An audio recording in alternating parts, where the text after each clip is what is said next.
సమూయేలు మొదటి గ్రంథము 30వ అధ్యాయము 7వ వచనం 8వ వచనం అందరం కలిసి చదువుకుందాం. పిమ్మట దావీదు యెహోవా జన్మని యాజకుడకు అహీమెలెకు కుమారుడైన అబ్యాతారుతో చెప్పగా, అబ్యాతారు యెహోవాను దావీదునకు తీసుకుని వచ్చెను. నేను ఈ దండం తరిమి ఎడల దాన్ని కలుసుకొనున్నానని యెహోవా యొద్ద దావీదు విచారణ చేయగా, యెహోవా తరుణు నిశ్చయంగా నీ వారిని కలుసుకుని తప్పక నీ వారి వెంటనే జరిగించుకుందువని సెలవిచ్చెను. ప్రార్థన చేసుకుందాం.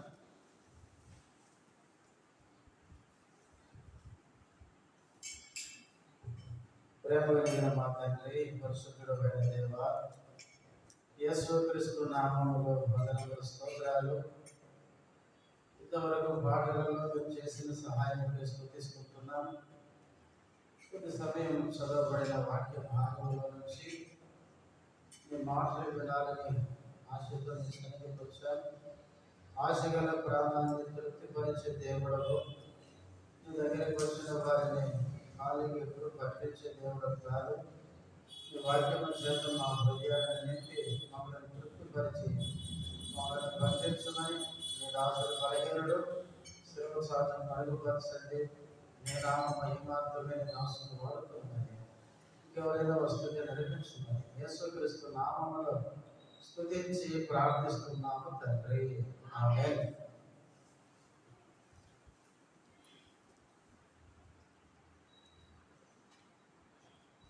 మనం పోయిన వారము ఇదే సమూయేలు మొదటి గ్రంథం 30వ అధ్యాయము మొదటి 6 వచనాలు మనం చదువుకొని కొన్ని సంగతులు మనం జ్ఞాపకం చేసుకుంటూ వచ్చాము.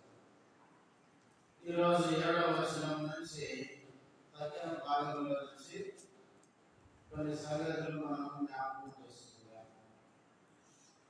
7వ వచనం, పిమ్మట దావీదు యెహోవా జన్మని యాజకుడకు అహీమెలెకు కుమారుడైన అబ్యాతారుతో చెప్పగా, అబ్యాతారు యెహోవాను దావీదునకు తీసుకుని వచ్చెను. మనం పోయిన వారం చెప్పుకున్నాం. దావీదు యుద్ధంలో నుంచి దావీదు తన వారు తిరిగి సిక్లగుకు వచ్చారు. వచ్చేసరికి అమాలేకీయులు ఏం చేశారు? ఈ సిక్లగులో ఉన్న దావీదుకు సంబంధించిన వారందరినీ చెరపట్టుకొని సిక్లగును అడ్డించేది ఏం చేశారు? కర్ర పెట్టి కాల్చేశారు. దావీదు అది చూసిన వెంటనే దావీదు తనతో ఉన్నవారందరూ ఎంతో ఏడవలేనంతగా ఏడ్చారు అని మనం చెప్తున్నాం. కాబట్టి ఇలాంటి పరిస్థితిలో ఇప్పుడు 7వ వచనంలో దావీదు అబ్యాతారుతో చెప్తున్నాడు. అబ్యాతారు అంటే ఎవరో తెలుసు కదా? గుర్తు కదా? సమూయేలు గ్రంథం మొదటి గ్రంథం ముగిస్తాం చెప్పుకునే మర్చిపోతుంది. మళ్ళా మొదటి అధ్యాయం చెప్పాలి. సమూయేలు గ్రంథం 1వ అధ్యాయానికి మళ్ళా మొదటి నుంచి చెప్పాలి. ఒకసారి దావీదు సౌలు దగ్గర నుంచి పారిపోతూ ఒక యాజకుడి దగ్గరికి వచ్చినాడు. వచ్చి మాకేమైనా ఆహారం ఉంటే ఏమంటే ఏం చేశాడు? సౌలు రొట్టెలు తీసి ఇచ్చినాడు. ఆ తర్వాత రాజు పని మీద వెళ్తున్నాను అన్నట్టుగా మరి ఏదైనా ఒక గాయం ఉంటే ఏమంటే ఫిర్యాదు కట్టగానే ఇచ్చినాడు. గుర్తొచ్చిందా? సమూయేలు మొదటి గ్రంథం 22వ అధ్యాయంలో ఈ సంఘటన మనం చూస్తాం. తర్వాత అది దోయేగు చూసి ఏం చేశాడు? సౌలుకు చెప్పగా సౌలు ఈ అహీమెలెకును ఏం చేశాడు? సమీపించినాడు. ఈ అహీమెలెకును ఇంకా కొంతమంది యాజకులు సమీపించేటప్పుడు అబ్యాతారు ఏం చేశాడు? తప్పించుకొని పారిపోయి దావీదు దగ్గర చేరినాడు.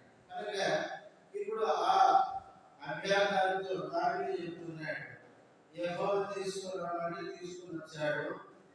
8వ వచనం, నేను ఈ దండను తరిమిన ఎడల దాన్ని కలుసుకుంటున్నా అని యెహోవా యందు దావీదు విచారణ చెప్పదు కాక. 8వ వచనంలో ఆ యెహోవా తీసుకుని వచ్చిన తర్వాత దావీదు ఏం చేస్తున్నాడు? యెహోవా యొక్క విచారణ ప్రార్థన చేస్తున్నాడు. దావీదు శ్రమలో ఇప్పుడు ఏం చేస్తున్నాడండి? ప్రార్థన చేస్తున్నాడు. ఒకప్పుడు ఫిలిష్తీయుల రాజు దగ్గరికి వెళ్ళడానికి ప్రార్థన చేయలేదు, సొంత ఆలోచనతో వెళ్ళాడు, ఎంతో నష్టపోయినాడు.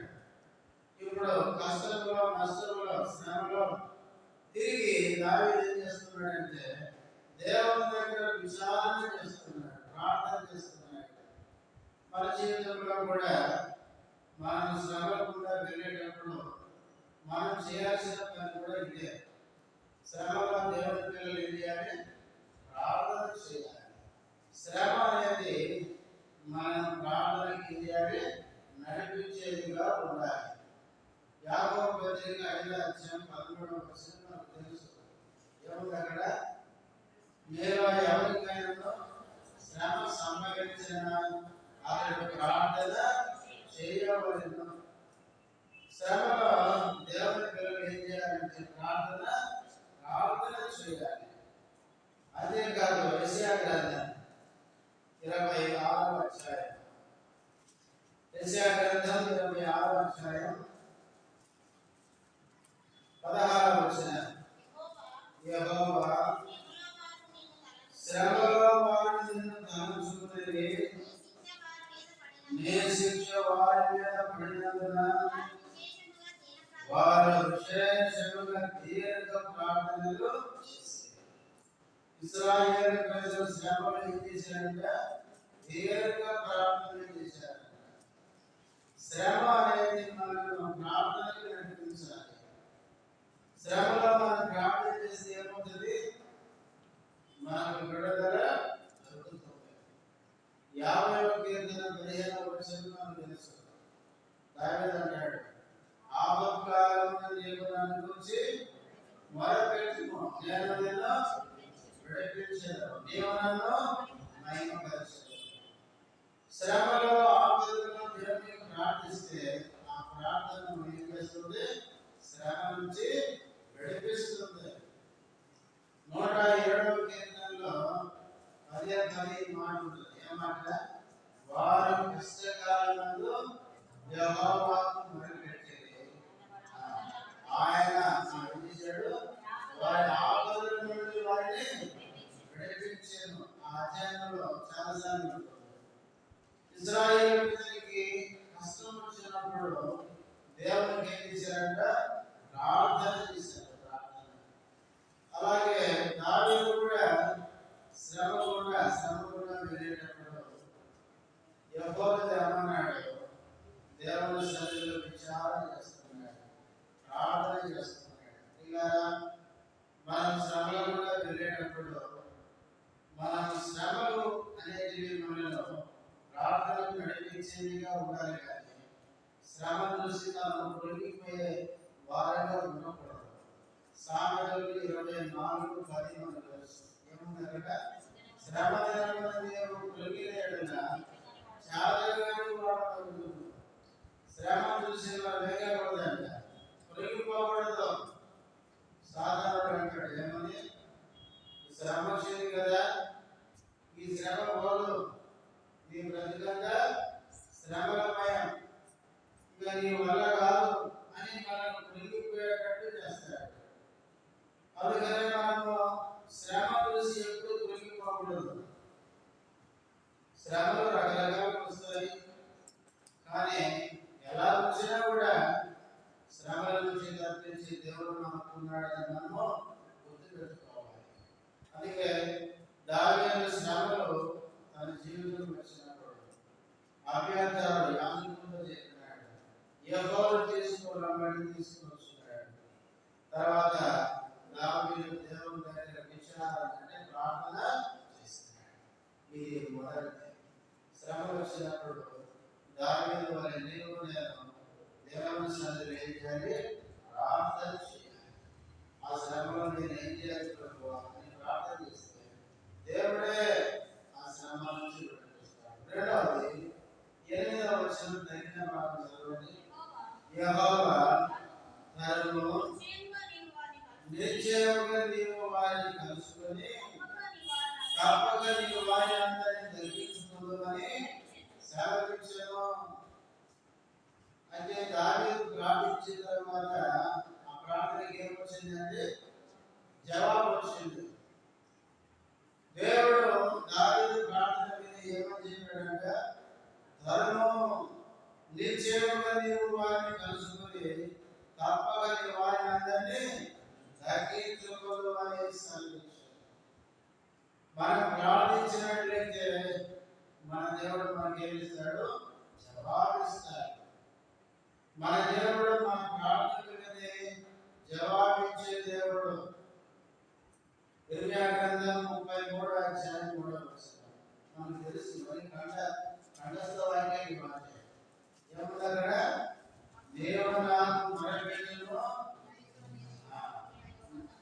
నాకు మొరపెట్టును, నేను నీకు ఉత్తరమిచ్చెదను, నీవు గ్రహింపలేని గొప్ప సంగతులు నీకు తెలియజేస్తాను అన్నాడు. కాబట్టి మనం దేవునికి ప్రార్థన చేస్తే మన దేవుడు మనకి ఏం చేస్తాడంటే ఉత్తరమిస్తాడు. 118వ కీర్తన 5వ వచనం ఇరుకున నుండి నేను యెహోవాకు మొరపెట్టితిని, విశాల స్థలమందు యెహోవా నాకు ఉత్తరమిచ్చెను. దావీదు ఇరుకులో ఉన్నాడు. ఎందుకంటే శ్రమలు, కష్టాలు. ఇరుకున నుండి నేను యెహోవాకు మొరపెట్టితిని అంటాడు. ఆ విశాల స్థలంలో ఆయన ఏమిచ్చాడు? ఉత్తరమిచ్చాడు. శ్రమలో మనం ప్రార్థన చేస్తే మన దేవుడు మనకి ఏం చేస్తాడంట? ఉత్తరం జవాబిస్తాడు, మనతో మాట్లాడతాడు. 120వ కీర్తన మొదటి వచనం. 120వ కీర్తన మొదటి వచనం. నా శ్రమలో నేను యెహోవాకు మొరపెట్టితిని, ఆయన నాకు ఉత్తరమిచ్చెను. శ్రమలో దేవునికి మొరపెట్టాడంట. దేవుడు ఏమిచ్చాడు? ఉత్తరమిచ్చాడు. కాబట్టి శ్రమలో మన దేవుడు మనకు జవాబిచ్చేవాడు. దావీదు మొదటిగా ప్రార్థించాడు శ్రమలో. ఆ ప్రార్థన దేవుడి మీద వెంటనే జవాబిచ్చాడు. ధర్మం నిశ్చయంగా నీవు వారిని కలుసుకొని తప్పక నీవు వారందరినీ ఏం చేస్తావు? దక్కించుకుంటావని జవాబిచ్చాడు. రెండవదిగా మనం ప్రార్థించినప్పుడు మన ప్రార్థనకి మన దేవుడు ఏం ఇస్తాడు? జవాబిస్తాడు. ఇది రెండవది. ఇక మూడవది 9వ వచనం. కాబట్టి దావీదు అతని యొద్దనున్న 600 మందిను బయలుదేరి బెసోరు వాగు గట్టుకు రాగా వారిలో 200 మంది వెనక దిగబెడవబడింది. దేవుడు ఎప్పుడైతే ధర్మము నీ వారందరినీ నిశ్చయంగా తగ్గించుకుంటామని దేవుడు ఎప్పుడైతే జవాబిచ్చాడో వెంటనే దావీదు ఏం చేశాడు? తన దగ్గర ఉన్న 600 మంది తీసుకుని ఏం చేశాడు? తరమడానికి బయలుదేరినప్పుడు తనతో ఉన్న 600 మందిలో 200 మంది ఏమైనారు? వెనక దిగబడినారు. దిగబెడవబడేది. ఇంకా 10వ వచనం చదవండి.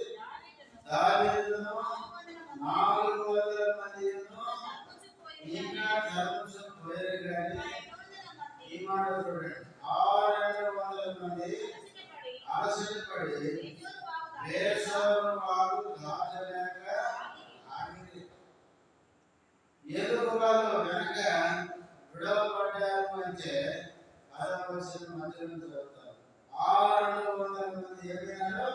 అలసటపడి ఆ వాగు దాటలేక ఆగిపోయారు. దావీదులో ఉన్న 50 మంది ఎవరంటే సైనికులు. యుద్ధానికి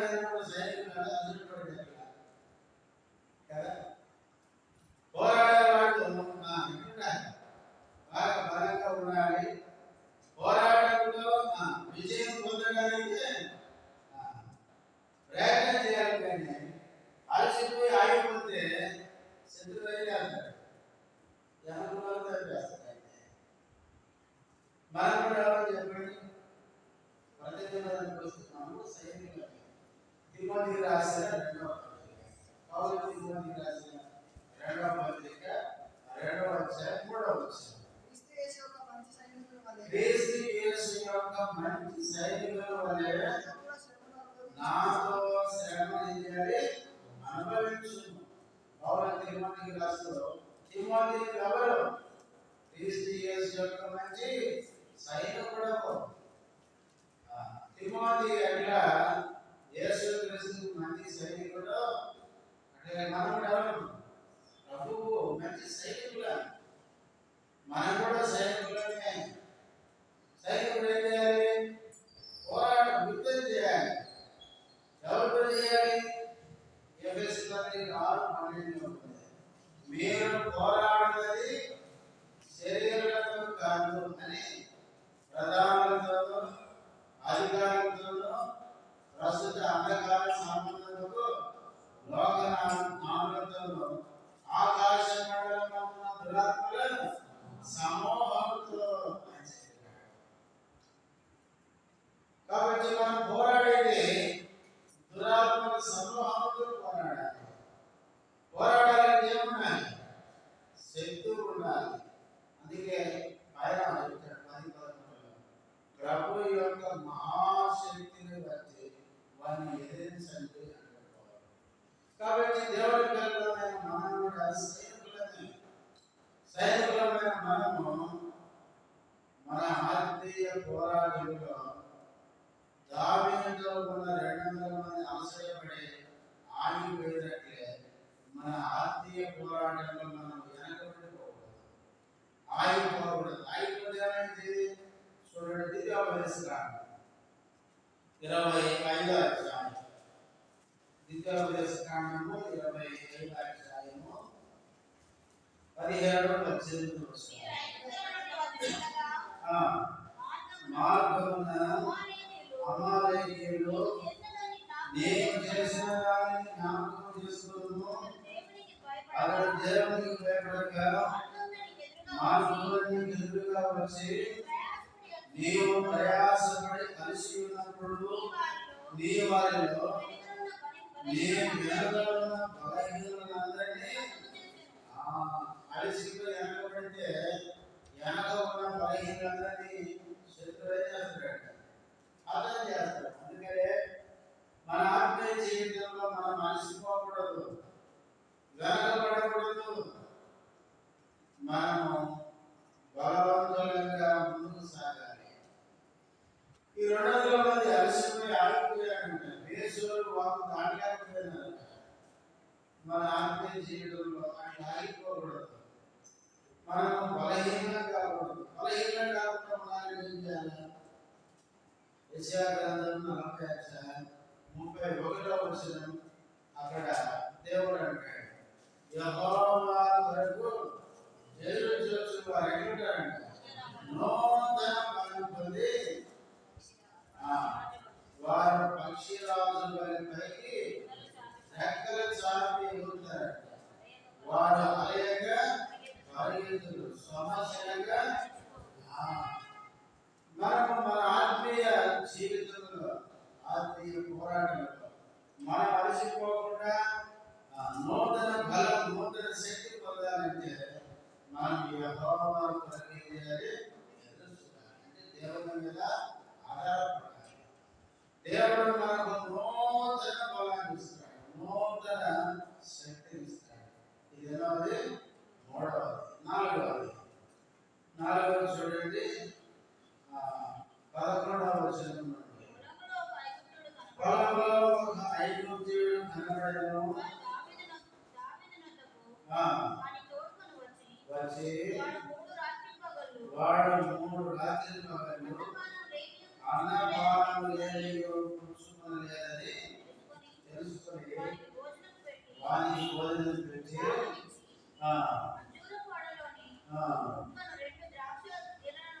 వారికి ఇచ్చేది. వాడు భోజనం చేసిన తర్వాత వాని ప్రాణం తెప్పరిల్లగా దావీదు, నీవు ఏ దేశపు వాడు, ఎక్కడ నుండి వచ్చినవని వారిని అడిగాను.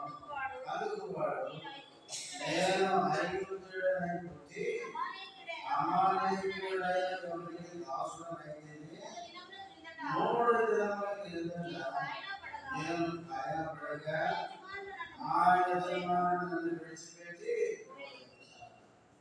నాలుగవది ఇక్కడ మనం ఏం చూస్తున్నామంటే దావీదు తనతో ఉన్న 400 మంది బేసేరు బాబు దాచి అమాలేకీయులు తరుముతూ వెళ్తున్నప్పుడు మార్గం మధ్యలో ఎదురుగనుకున్నారు ఒక ఐగుప్తీయుడు కనుక్కున్నాడు. వాడు 3 దినాలు చేతిలేదంటే అన్నపానాలు లేవు.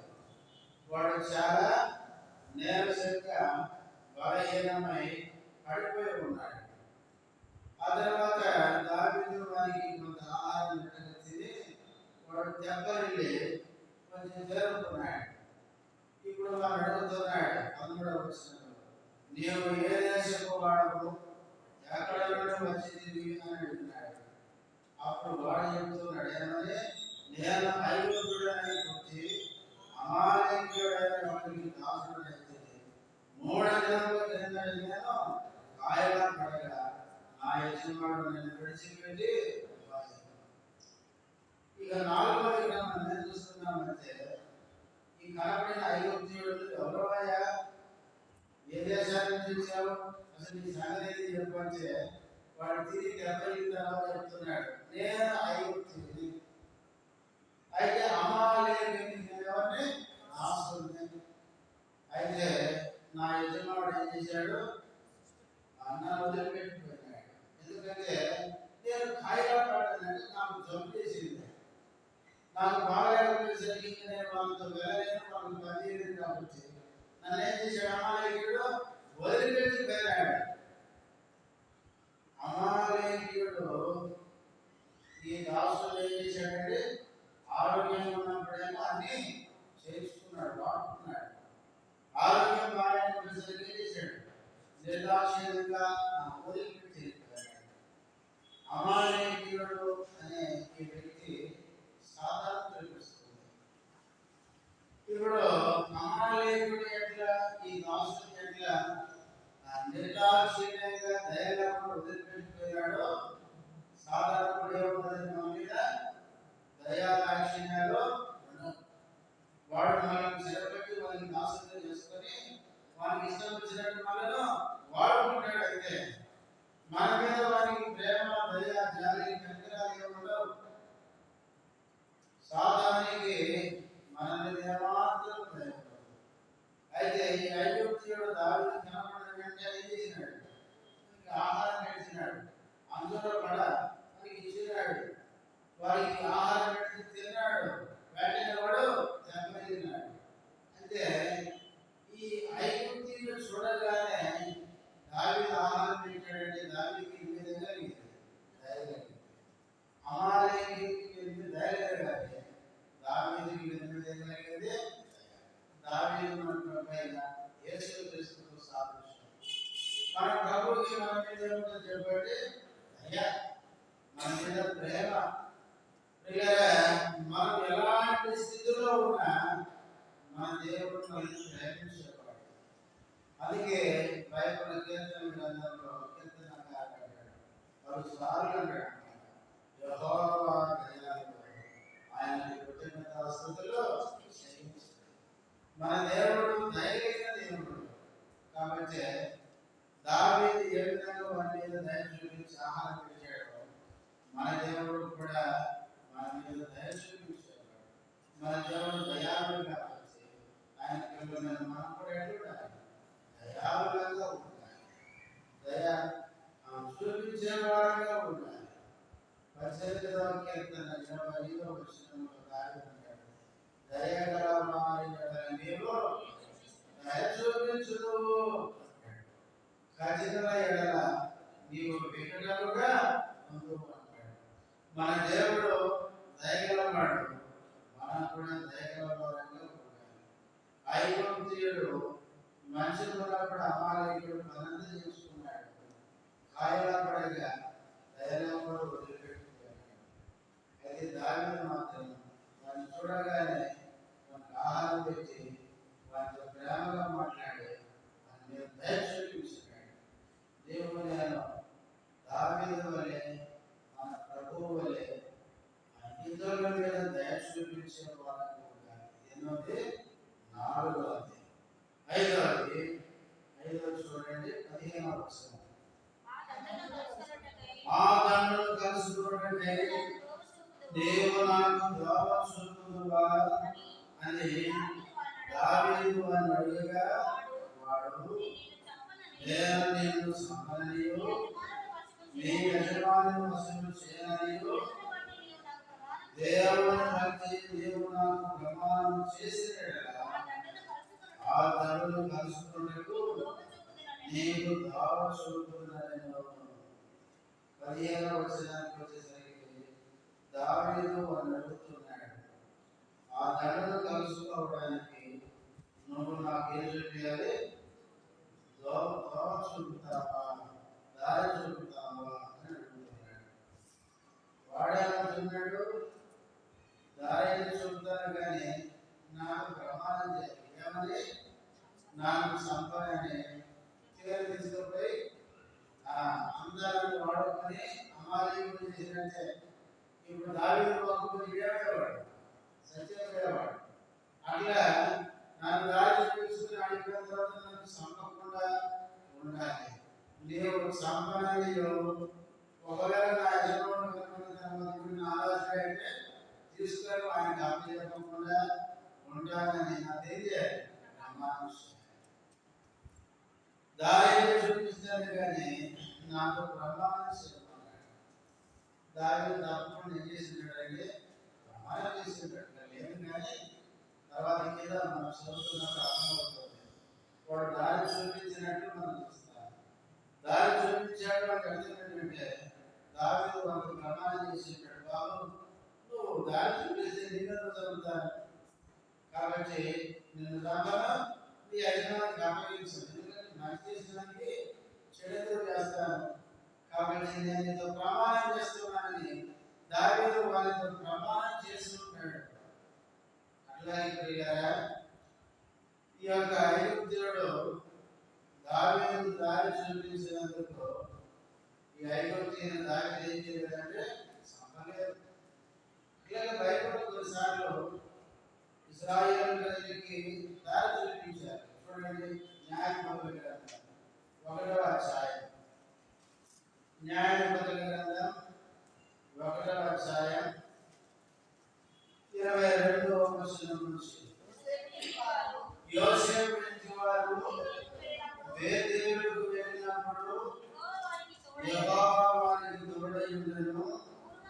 పూర్వము దూరపడిన బేతేలును వేగు శుద్ధులకు యోసేపు ఇంటి వారు దూతలను పంపగా ఆ వేగుల వారు ఆ పట్టణం నుండి ఒకడు వచ్చి నీవు దయచేసి ఈ పట్టణంలోనికి వెళ్ళి రావను మాకు చూపిన యెడల మేము మీకు ఉపకారం చేసేదమని. ఇక్కడ యోసేపు ఇంటి వారు బేతేలుకి వెళ్తున్నారు. వెళ్ళేటప్పుడు 24వ వచనంలో ఆ బేతేలు పట్టణానికి కావలి కూడా వస్తున్నాడు. వస్తుంటే వీళ్ళు అడిగినారు, ఏమని? నువ్వు దయచేసి ఈ పట్టణంలోనికి వెళ్ళే త్రోవ మాకు చూపితే మేము నీకేం చేస్తాం? ఉపకారం చేస్తామంటే వాడేం చేశాడు? 25 అతడు పట్టణంలోకి పోవు త్రోవలు వారికి చూపగా వారు ఆ పట్టణంలో అట్టి వారు హతం చేసి కానీ ఆ మనుషులు వారిని కూర్చున్నవారందరినీ పోనించారు. ఎవరైతే ఈ యోసేపు ఇంటి వారికి దారి చూపించాడో వారి ఇంటి వారు ఏం చేయలేదంటే వాళ్ళని చంపలేదు. ఎందుకంటే వాడు ఉపకారం చేశాడు కనుక వాళ్ళకి ఆ కుటుంబానికి ఉపకారం చేశాడు. మనకు యెహోషువ గ్రంథం 2వ అధ్యాయం చదివినప్పుడు కూడా మనకు అర్థమవుతుంది. ఏమర్థమవుతుంది? రాహాబు వేశ్య ఎరుకో పట్టణాన్ని వేపుకోవడానికి తెలుగులో వారు వస్తే ఇవేం చేసింది? వాళ్ళని దాచిపెట్టింది, తప్పించుకుని పోయే త్రోవ చూపించింది. అందుకే వాళ్ళు వెళ్ళేటప్పుడు ఏం చేసేతో ప్రమాణం చేశారు. ఏమని చేశారు?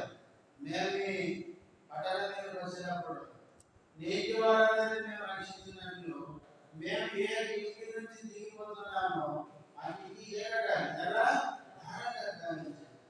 ఆ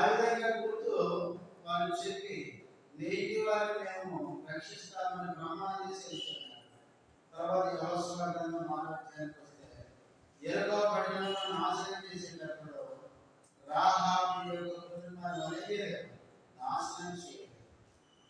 కాబట్టి దావీదు ఈ ఐగుప్తీయులను దారి చూపించినందుకు వారిని చంపలేదు. అట్లాగే యోసేపు ఇంటి వారు బేతేలుకు వెళ్ళి దారి చూపించిన వారి ఇంటి వారిని వాళ్ళు చంపలేదు. రాహాబు అనే వేశ్య వేగుల వారిని కాపాడి దారి చూపించినందుకు ఆ ఇంటి వారిని కూడా ఇశ్రాయేలు ప్రజలు చంపలేదు. వారు ఉపకారం చేసిన వారికి తిరిగి ప్రతి ఉపకారము చేశారు. అలాగే మన జీవితంలో కూడా మనకి ఎవరైనా మేలు చేస్తే మేలు చేసిన వారికి మనం ఏం చేయాలి? మేలు చేయాలి. మేలు చేసిన వారికి కీడు ఎన్నడూ చాలాసార్లు కొంతమంది ఉంటారు, మేలు పొందుతారు, మేలు చేసిన వారికి కీడు చేస్తారు. కాబట్టి మేలు పొంది కీడు చేయకూడదు. ఏసుతో ఉన్నాడు, ఏసుతో తిన్నాడు, చివరికి ఏసులే 30 నాణాలకి పేరు పెట్టాడు. అందుకే మన గురించి బైబిల్ ఏముంది? నాతో తిన్నవాడే నా మీద ఏమెత్తుతాడు? మడిమెత్తుతాడు. అంటే ఆయన తింటాడు, ఆయన ఉంటాడు, ఆయన ద్వారా మేలు పొందుతాడు, ఆయనకే నష్టం చేస్తాడు. దేవుని పిల్లలంగా మనము మేలు చేసిన వారికి కీడు ఎన్నడూ కూడా దావీదు మేలు చేసిన వారికి మేలు చేసిన వాడే. దానికి ఏం చేశాడు? మేలు చేసినాడు. అందుకే దావీదు రాజు అయిన తర్వాత అక్కడ సౌలు కుటుంబంలో ఎవరైనా శేషించి ఉన్నాడా? నేను మేలు చేయడానికి అంటాడు. దాన్ని బట్టి ఉపకారం చూపుతాడు. కాబట్టి నా జీవితంలో మేలు చేసిన వారికి మనం మేలు చేయాలి, కానీ మేలు చేసిన వారికి అన్నడు కీడు. కొన్నిసార్లు కొంతమంది అనుకుంటారు, అన్న వీరికి నేను ఎంతో మేలు చేశాను, మేలంతా కొన్ని చివరికి నాకేం చేశాడు, నాకే కీడు చేశాను. ఒకసారి కూడా అన్నాడంటే ఇది ఎక్కడో ఉన్నాడన్నా, నేను హెబ్రోను వచ్చి పెద్దలకు పరిచయం చేసి ఎక్కడికి ఊరికి తెలియదు, కానీ నేను పెద్దలకు పరిచయం చేసి నేను మంచి సంఘం ఇప్పించి మంచి స్థానానికి పంపిస్తుంటే ఒక రోజు ఫోన్ చేస్తే ఏమంటున్నాడు?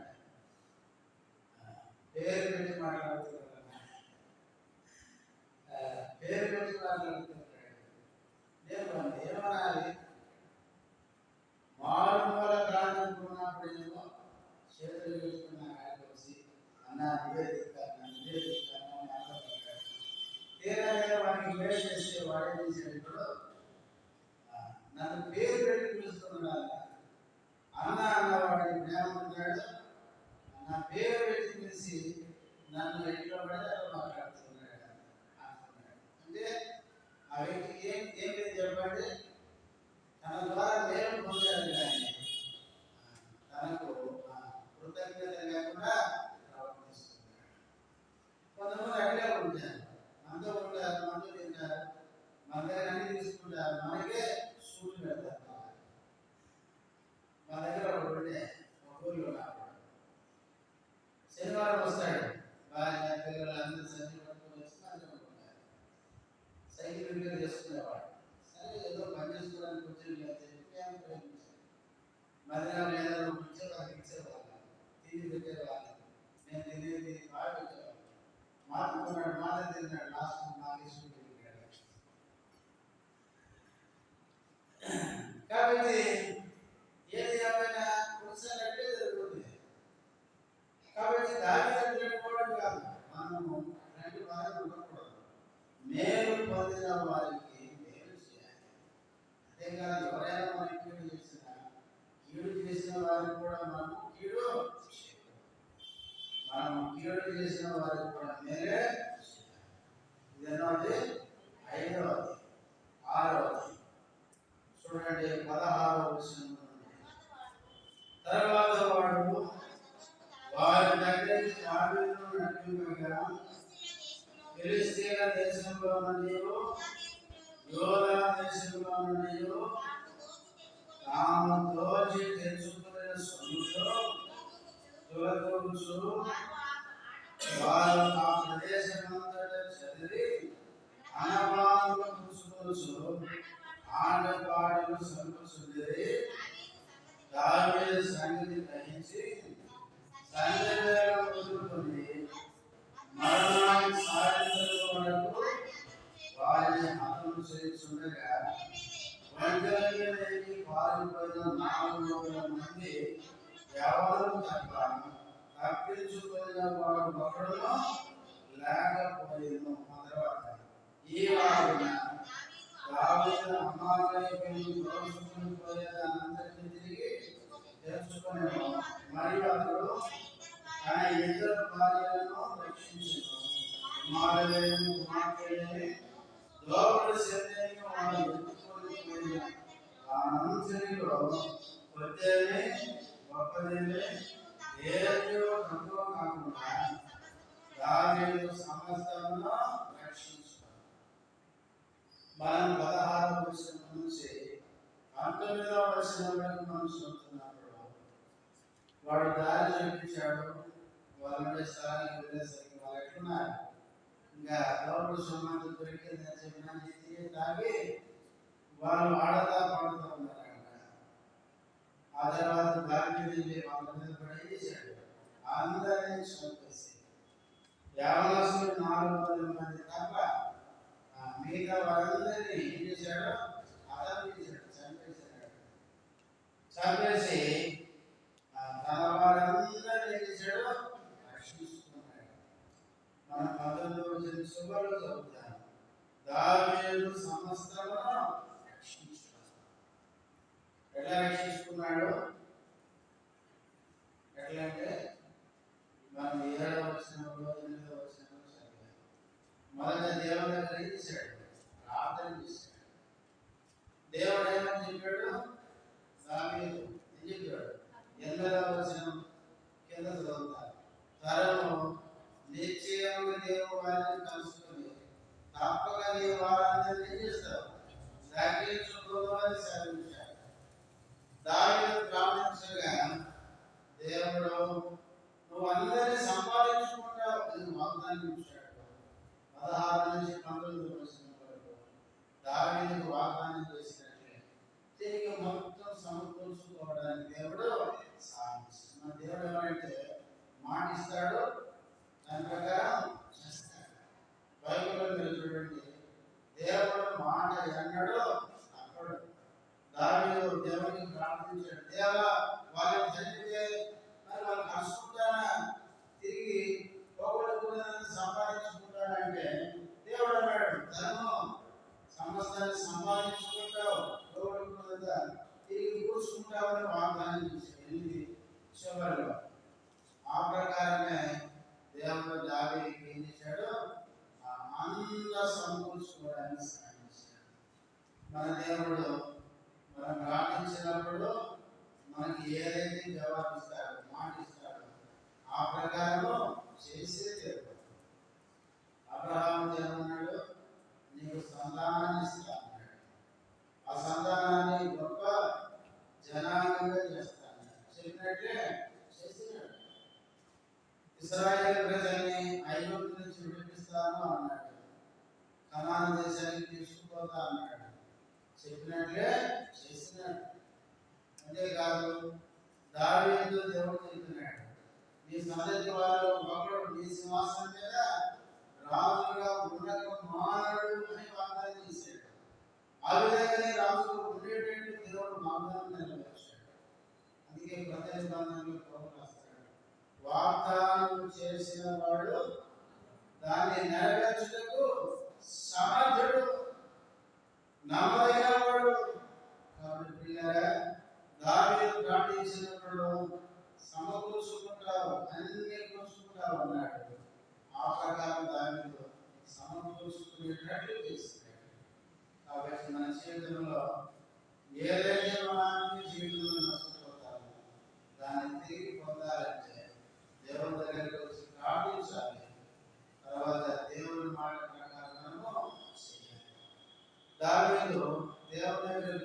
చేయగా దేవుడు జవాబిచ్చాడు.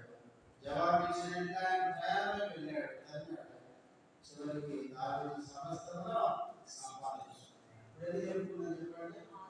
6 విషయాలు చెప్పుకున్నాను. చెప్పండి, 6 చెప్తే 7 చెప్పి ముగిస్తాను. ఒకటి, శ్రమలో దావీదు ప్రార్థన చేశాడు. నీవు నేను శ్రమలో దేవునికి ప్రార్థన చేయాలి. రెండవది, దావీదు ప్రార్థనకి దేవుడు జవాబు ఇచ్చాడు. మనం కూడా ప్రార్థించినప్పుడు మన దేవుడు మన ప్రార్థనకి జవాబు ఇస్తాడు.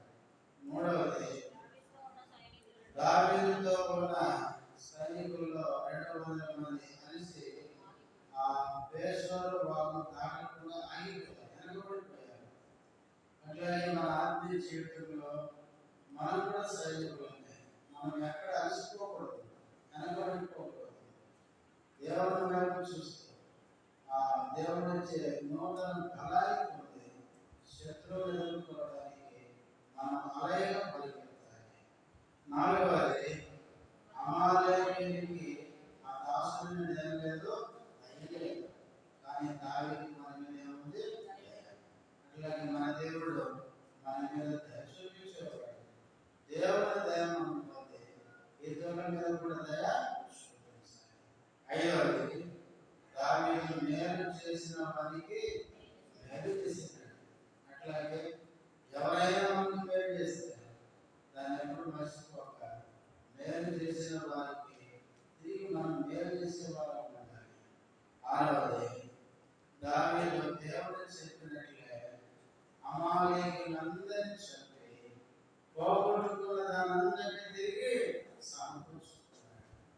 మన జీవితంలో కూడా మన దేవుడు చెప్పిన మాట విని ఆయన చెప్పినట్లు మనం చేస్తే ఏదైతే మనం పోగొట్టుకుంటామో, ఏదైతే మనం నష్టపోతామో దాన్ని తిరిగి క్రీస్తులో ఏం చేస్తాం? తిరిగి సంపాదించుకుంటాం.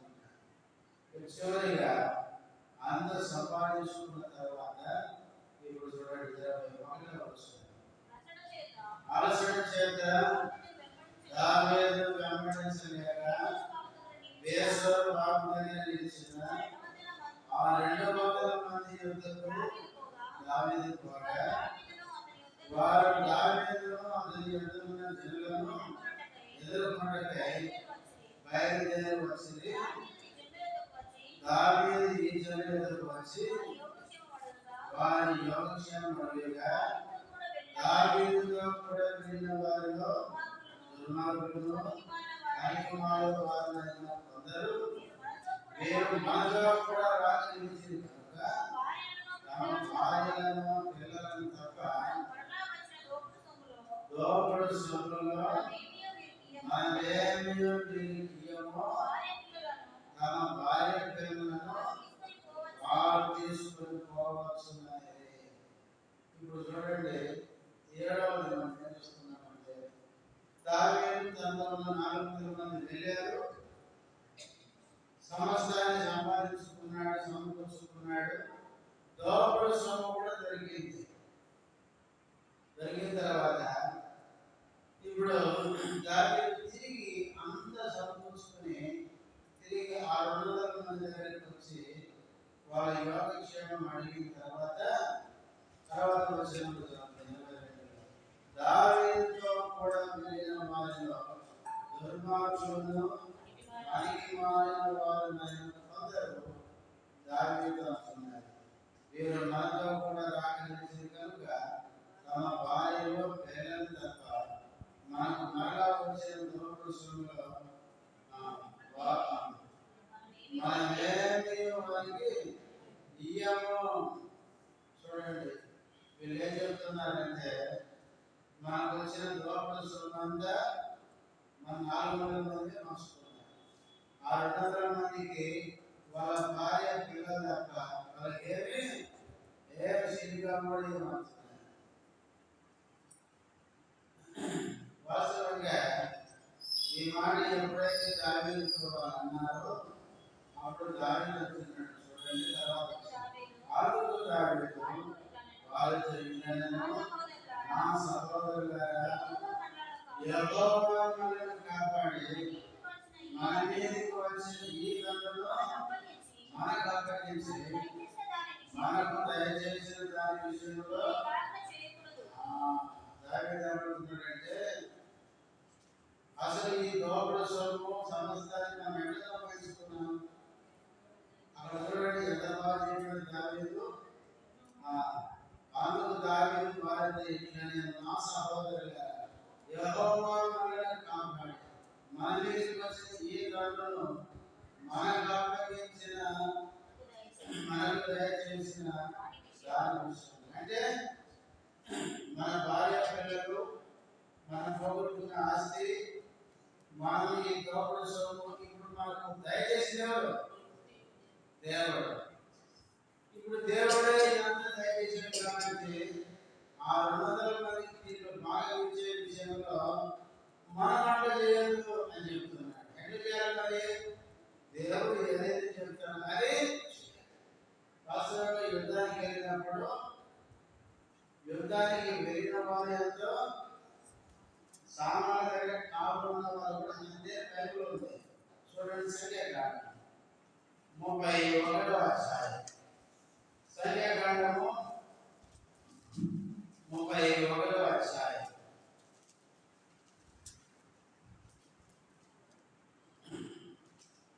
25వ వచనం.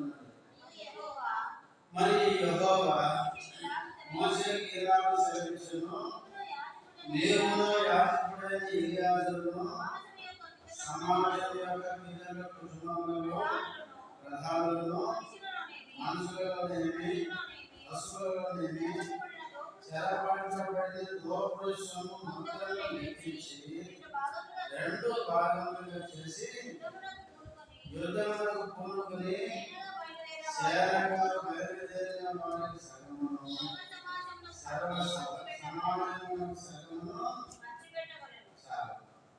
యుద్ధానికి పోయిన వారికి సగము, సర్వ సమాజానికి సగం. అంటే వాళ్ళ యుద్ధానికి వాళ్ళ ఇంటి దగ్గర కాపులా ఉన్నారు, వాళ్ళు కూడా సగం.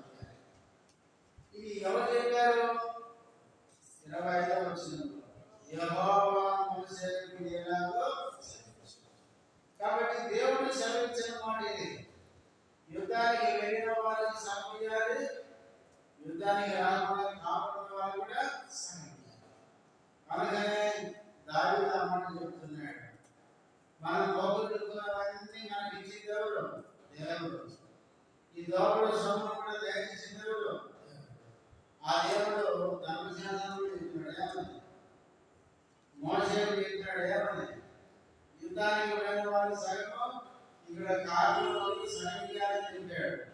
ఇప్పుడు ఇది అందించిన దేవుడు. ఆ దేవుడు ఏమని చెప్తే ఇప్పుడు మనం ఇవ్వకపోతే దేవుడు మాట ధిక్కరించినట్టు అట్లా మనం చేయాలని చెప్తున్నాడు. కానీ ఈ ఎవరు అక్కడ చదువుతారు, ఎవరైనా వాళ్ళు దుర్మార్గులంట, పలికిన వాళ్ళు, వీళ్ళకి దేవుడు చెప్పింది పడదు. చాలాసార్లు కొంతమంది ఉంటారన్నమాట, దుర్మార్గంగా పోయేవాళ్ళు, పలికిన వాళ్ళని జీవించేవాళ్ళు. వీళ్ళు ఏంటంటే వాళ్ళ సొంత ఆలోచనలే కావాలి, జరగాలి అనుకుంటారు. మేము అనుకున్నట్టే అది సాధించుకోవాలనుకుంటారు. కానీ అట్లా చేయడం ద్వారా చివరికి మనకే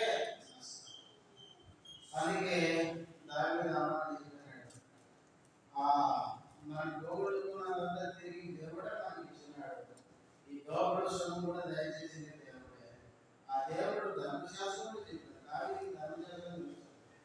అందుకనే వాళ్ళు కూడా సగం ఇవ్వాలి, కానీ ఇవ్వద్దంటే దేవుడి మాట మనము ధిక్కరించిన వాళ్ళము, అట్లా మనం చేయొద్దు అన్నాడు.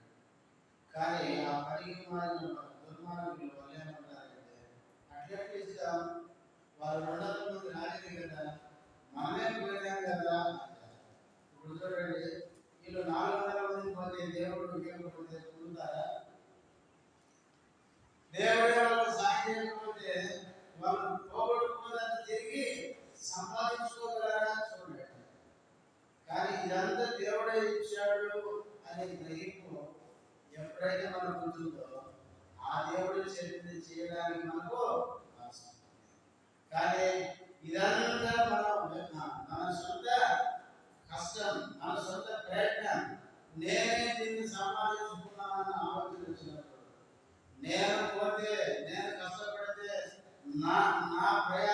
శక్తి సామర్థ్యం అనుకున్నప్పుడు అప్పుడేమనుకుంటున్నాడు అంతా నాకే రావాలి. అది మంచిది కాదు. అందుకే దావీదు దేవుడు ఏం చెప్తున్నాడంటే ఇదంతా ఇచ్చింది దేవుడు. దేవుడి మాట మనం వినాలి. యుద్ధానికి వెళ్ళిన వారంటే ఎంతో సామాన్ల దగ్గర కావులు ఉన్నవారు కూడా అంతే. మనకు సగం రావాలి, వాళ్ళకు సగము పోవాలి.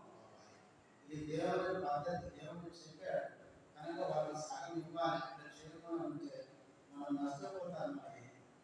దావీదు వాళ్ళతో చెప్తున్నాడు. కాబట్టి మన జీవితంలో కూడా ఈ లోకంలో మనం ఏది మనం కలుగుతున్నా అది ఎవరు ఇచ్చారంటే దేవుడు ఇచ్చాడు. యోబు అన్నాడు యెహోవా ఇచ్చాడు. దావీదు కూడా మనం తెలియదు దేవుని మందిరానికి ఇచ్చేటప్పుడు అంటాడు మేము నీకు ఇచ్చేటప్పుడు మేము ఇవ్వాలి. అసలు నువ్వు మాకు ఇచ్చిన దాంట్లో మేము కొంత నీకు ఇచ్చుతున్నాం. చాలాసార్లు మన రైలు పెడుతుందైతే ఆ కానిచ్చింది నేను అన్నా, అది ఆ కుర్చీలన్నీ నాయే అన్నాను. మందిరానికి ఇచ్చి కూడా ఏమన్నా ఆ కుర్చీలన్నీ నాయే. కొన్ని దగ్గర పోతే ఫ్యాన్ మీద పేర్లు ఉంటాయి, కుర్చీ మీద పేర్లు ఉంటాయి, ఇంకా కిటికీల మీద పేర్లు ఉంటాయి. తర్వాత కొన్ని డోర్లు ఉంటాయి కదా, గేట్లు, ఆడ కూడా శిలాఫలకంగా ఇది తగ్గిపోతే ఎవరు అని. ఈ భూమి మీద మనం వచ్చేటప్పుడు ఏం చేయాలి చెప్పండి? ఏమీ తీసుకోలేదు. పౌరులు తిమ్మని రాస్తాడు మన ఈ లోకంలోకి ఏమీ తీసుకురాలేదు. పోయేటప్పుడు ఏమి తీసుకుని పోలేము. రాశి గ్రంథంలో సొలొమోను కూడా అదే చెప్తాడు. మనం ఈ లోకానికి దినంబర్గా వచ్చి నీరు లేకుండా వచ్చి పోయేటప్పుడు ఏమి తీసుకుని పోలేము. ఈ లోకంలో మనకు ఉన్నదంతా కూడా దేవుడు ఇచ్చింది. దేవుడు ఇచ్చిన సొమ్ము దేవుడు చెప్పినట్టుగానే మనం ఉపయోగించాలి. చాలాసార్లు ఆ దుర్మార్గులు చెప్పినట్టుగా స్వార్థపూరితంగా మన సొంత ఇష్టం, సొంత ఉద్దేశాల ప్రకారం దేవుని సొమ్మును వినియోగించి నష్టపోతుంది. అట్లా చేస్తే ఒక దినాన దేవుని దగ్గర మనకి ఇచ్చిన సొమ్ము విషయం కూడా దేవుడికి ఏం చెప్పాలి? లెక్క చెప్పాలి. అందుకే ఒకరోజు దేవుడు అడుగుతున్నాడంట, 5 మీనాలు ఇచ్చిన వాడిని, 2 మీనాలు ఇచ్చిన వాడిని, 1 ఇచ్చిన వాడిని ఏం చేశావు అడిగినట్లే, నీకు ఇదంతా ఇచ్చాను కదా ఏం చేశావంటే తమ్ముళ్ళకి మైట్లో పెట్టుకున్నాడు. చివరికి ఆ 3వ మనం దేవుని ఏమనుకుంటాం?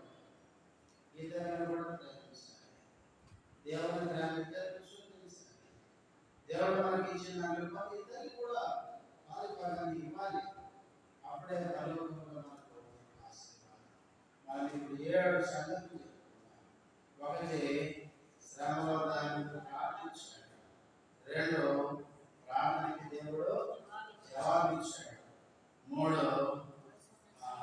200 మంది వాళ్ళు వెనకబడ్డారు. 4 అమాలేకుడికి దయలేదు కానీ దావీదు దయ చూపించాడు. 5 మేలు చేసినందుకు మేలు చేశాడు. 6 దేవుని సహాయంతో సమస్తాన్ని తిరిగి సంపాదించుకున్నాడు. 7 సంపాదించుకున్న సొమ్ము దేవుడు చెప్పిన పద్ధతిలో అందరూ సమానంగా పంచుకున్నారు. కాబట్టి మనం కూడా మాటలు పెట్టుకున్నప్పుడు మాటలు మన హృదయం ఉంచుకొని మనం కూడా జీవిస్తే మనం కూడా ఏదైతే నష్టం